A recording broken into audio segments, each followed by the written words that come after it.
അതിരൂപത മെത്രാപ്പോലീത്ത, ജൂൺ 18, 2022 ഇറക്കിയ ബുക്കാണ്.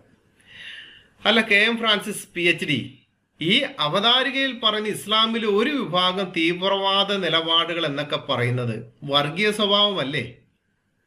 അതൊരു വർഗീയ സ്വഭാവമായിട്ട് നിങ്ങൾക്ക് കാണാൻ സാധിക്കുന്നില്ല?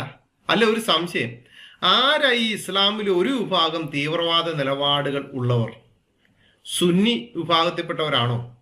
ഷിയ വിഭാഗത്തിൽപ്പെട്ടവരാണോ? മുജാഹിദ് വിഭാഗത്തിൽപ്പെട്ടവരാണോ? ഇനി കേരളത്തിൽ കുറച്ച് ആൾക്കാരെ ഉള്ളെങ്കിൽ കാദ്യാനി വിഭാഗത്തിൽപ്പെട്ടവരാണോ? ഇതിലേത് കൂട്ടരാണ് ഈ തീവ്ര നിലപാട് ഉള്ളവർ? KM ഫ്രാൻസിസ് PhD ഒന്ന് പറയണേ, ഇതിലേത് വിഭാഗമാണെന്നുള്ളത്. ഞങ്ങൾ പറയുന്നുണ്ട്, അള്ളാഹുവിനും മുഹമ്മദിനും വേണ്ടി എന്ത് ചെയ്യാൻ നടക്കുന്നവരെല്ലാം ജിഹാദ് എന്നുള്ള ആ പദത്തിൽ നിൽക്കുന്നവർ തന്നെയാണ്.